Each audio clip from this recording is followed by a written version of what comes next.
better time to just start, huh? Hey y'all, welcome back to another episode of Two Sides, One Story. What's this, episode 5? Yeah, episode 5. We're on episode 5. 5 in, Hey, y'all. hey, we've 5 been in. trying to 5 come in. through. Been trying to come through for y'all. Trying to give the people. No, So, but again, welcome back. Thank you guys so much for rocking with us.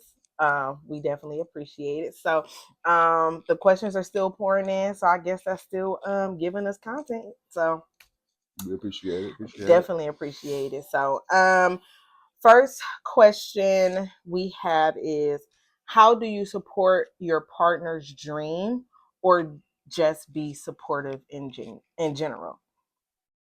Okay, so I guess I'll start. So I guess just be uplifting. Pour into your partner. I mean, regardless if you think that their idea is good or not, I mean, that's still something that they're aspiring to do. So I do try my best to pour into Josh.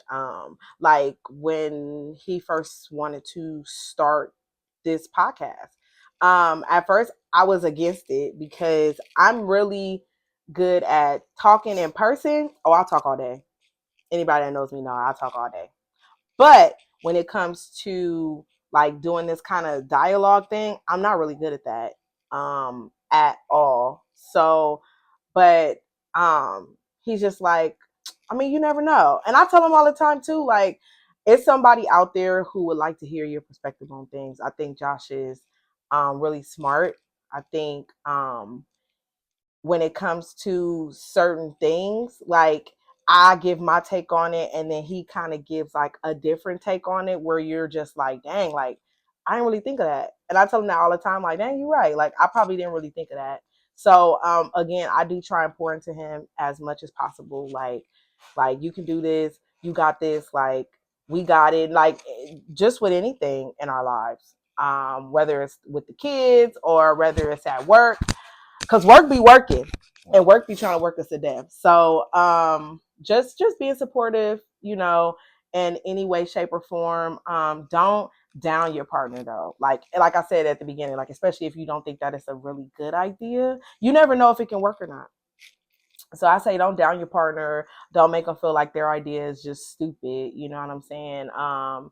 If it goes through and it works, I mean, then you told them not to do something that could have possibly worked. So I say just uplift them in anything you can. I mean, in any way possible. So I say that's my answer for that. Repeat the question again. It says, how do you support your partner's dream? I mean, that's easy. I mean, or just be supportive in general. I mean, that's easy because it's not your dream. So I mean, if your spouse is feeling passionate about something and they want to and they ask you your opinion, and I mean, I don't think I ever told her no, don't do something as far as she's passionate about. So I mean, it's certain stuff I gotta tell her to chill out and calm down a lot. But but just a no, don't do that, or I don't think that's a good idea. It's about something she's passionate about. I don't think I've ever done that. But I think you should always be supportive of dreams or goals or whatever that your spouse might have in mind. And I think that's important, that you always support and motivate and push that energy into them so they could move forward and try to accomplish those goals. So You do tell me I need to chill out sometimes. like I just told her yesterday. Like, all right, man. Because I feel like actually this morning, like I'm asleep. She wake up this morning. Oh, I did whoop whoop whoop whoop whoop. I'm like, all right, you need to calm down. My brain. Calm down. I mean, let one thing manifest first, and then she don't like to let it manifest. She my like brain really when it gets to clicking, it starts clicking and it don't stop. And then ideas are just flowing, things are moving, and I'm like, boom, how can I get this to work? Boom, boom, boom, boom, boom. And then I'm connecting all the dots everywhere. And sometimes you do have to be like, all right, Monica, I need you to relax because you're doing too much. And he knows like I'll do too much, and then I start feeling overwhelmed, and then I'll have to tap out. So he'll have to be like, before I get to that point, he's like, all right, I think you're doing just a little bit too much. So that's right. Okay. All right. So next question is, how do we create healthy boundaries within our not relationship, within our marriage when it comes to things that we like and don't like? So how do we create those boundaries?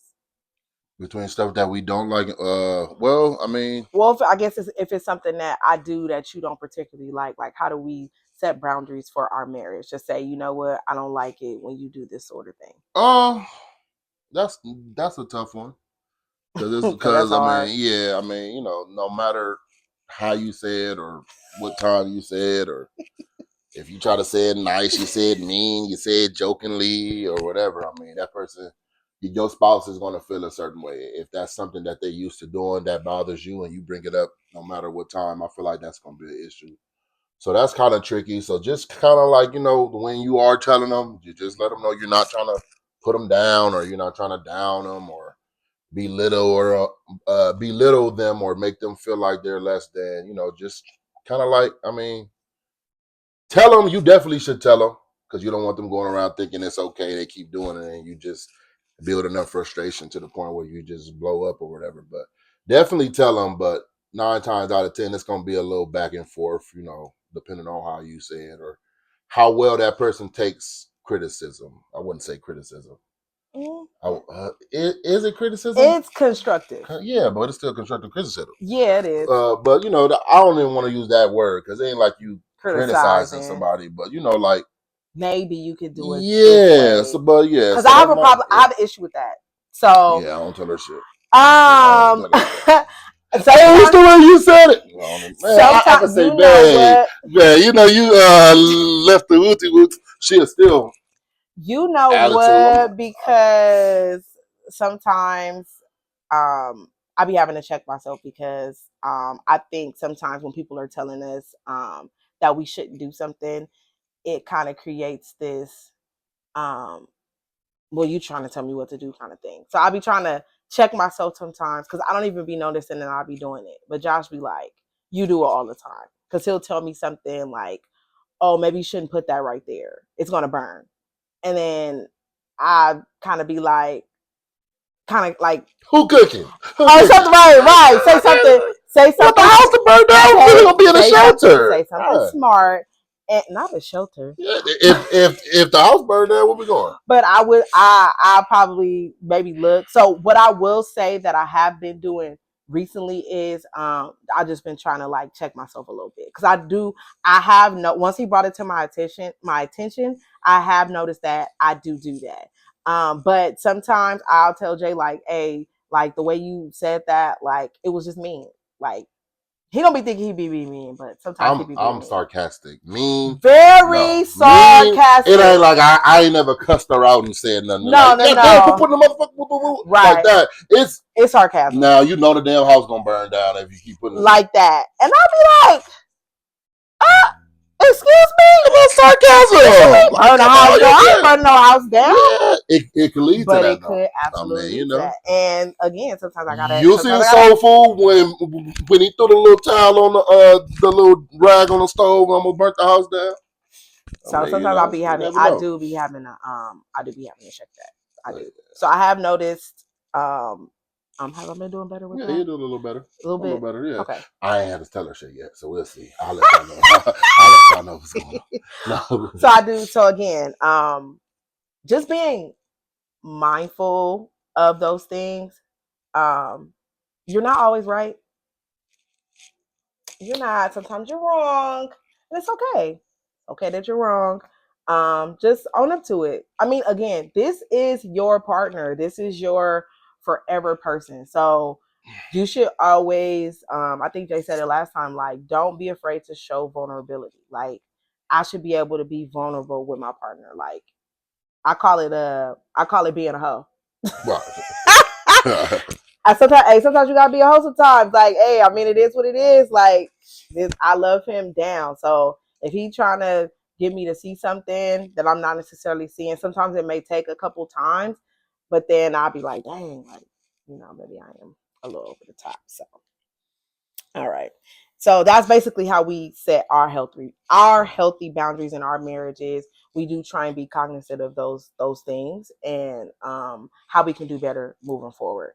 And then someone else asks, how do you encourage your spouse? But I think that goes into Yeah, we supporting their pretty much do. Yeah, dreams. pretty much Yeah, I do. mean, for the most part, again, I pour into this man every day. And the reason why I do that is because when he steps out of this house, he is not a father. He is not a husband. To the world, he just another black man. So I try to make this house as peaceful as I can. Now I don't just lay down, you know what I'm saying, and just let him run over me or whatever. But I do try and pour into him because again, when he leaves this house, it is a matter of him just making it back home to me safely. And with his occupation, I mean, he's out all the time. I mean, he does a lot. So, I just want to make sure that I do pour into him. I do tell him how much of a great husband he is. I do tell him how much of a great father that he is, just a son, a brother, a friend. Like Josh he has a really big heart, and he don't allow a lot of people in, but for those people who are there, who are a part of our life, like he really does go the extra mile. And that's what I love the most about him. So I do try and pour into him just the random text messages. He does the same to me. Just the random text messages, just, I love you. Thank you. Just thank you for being you. Just thank you for being a stand-up guy. Like, thank you for not having me out here looking crazy. You having babies on me, or you cheating on me, or you out here got these girls looking at me like, girl, I was just, with your man. So I do appreciate him for not bringing that to our doorstep. Like, so I do try and, let him know how appreciative that I am of him. So, and do you need me to repeat the question again? No, you said we How do already you answered it encourage your already, right? spouse? Yeah. Mm-hmm. Yeah, we already answered You it already. good? Yeah, I'm Okay. good on Okay. that. Okay. All right. Same thing as the last question. Right. And um, this one I thought was kind of hard. Pause. How do pause? No, Diddy. Right. How do you balance work and home life? And I got that question. I was like, Well, shit, that's easy for me. okay, when we leave That's work, easy. Once I clock out, fuck that job. It's fuck that job when I'm there sometimes. So shit, I never bring no shit home from work. Never, never. never. I mean, yeah, it's certain shit that we discussed that might have bothered me, but I ain't like I'm dwelling on it all day or no shit like that. Never, never. Never let home affect work. Never let work affect home. Simple. That's Same. easy for me. That's easy, real easy for me. Same. I never had an issue with that. Yeah, Even when I was in the field doing social work, I try my best never not to bring that home because that was a that's lot. real easy That for was a me. lot. So yeah. So basically, just that's just how you just keep the two separate. Right. Just whatever you got going on at work. Now I'm not saying if somebody try you Right. or something happen or something pop off and you got some tea to spill with your partner, and that's different. Yeah, But but that's just not regular like affecting. That's just workload. discussing what happened at work. Yeah, just Yeah, that's regular not. like workload stuff and all of that. I recommend you just leave that at work. I actually have a coworker who actually like stopped taking her stuff home. Like, she goes into the office every day because sometimes we can telework, but she goes into the office every day because she don't want to take her work home with her. When she leaves work, she leave her work phone, her computer, everything at her desk, and it's work time at work. And when she go home, that's home time. Peace. So, yeah, you got to. You got to. And then our last question is, should you often reassure your partner that they've been doing a great job at something?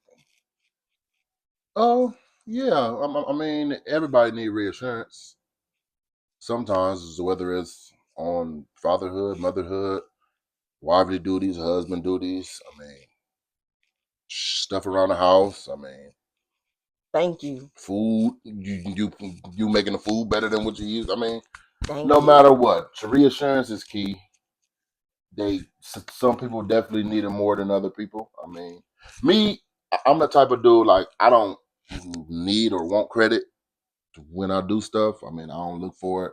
I don't expect for you to I mean, if you want to, I mean, that's fine. I mean, I would always accept your thank you or your appreciation for what I do for you, but I'm not looking for it. I mean, I ain't gonna bring it up if I don't get it. I mean, I'm not dwelling on it if I don't get it, but I think reassurance, I think you definitely should. I mean, because you never know. Some people might be feeling like they lacking in a department, and you reassure them that, and that bigs them up. So Yeah, that's it on I that. think that's an awesome answer. I would have said the same thing. All right. I think everybody needs reassurance sometimes.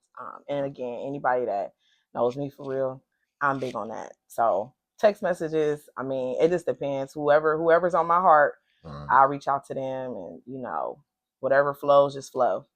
And thank you for being a good friend, a good mom, a good whoever, whatever. Just thank you. Like, the world is better with you here. So I'm really big on that. I even do that with my kids, especially my oldest daughter.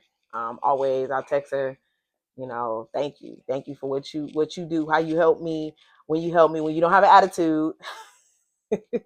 So reassurance is absolutely very very very important. So, But but yeah, yeah. Beth, before we get up off that, back on the reassurance, because you never know what somebody might be going through. Like it might be somebody contemplating the S word. I don't want to say it on here because I don't know YouTube guidelines or whatever, but contemplating the S word. I'm pretty sure people already know what the S word is. I mean, outing herself. I mean, Right. So you never know. That message, that random message coming from you or phone call coming from you could change their mindset on how they was feeling or waking up that morning and put them on a completely different path than the way they woke up. So you never know. So check on your peoples, man. Check on your peoples because the smiles aren't always genuine. The laughs aren't always genuine. What people post on social media is what they want you to see. It's 9 times. Well, not I wouldn't say 9 times out of 10. Half the time, it's not really how they feeling or how they're doing for real. For real, Instagram is one big show for everybody, and everybody like to put on a show and act like they living a life that they probably not living for real. So check on your peoples, take care of yourself, love on your partners, love on your friends, love on your kids, love on your family in general, and like, comment, subscribe, hit the notification bell. And I think that's it for this one, right? We out. Have a good Peace. one.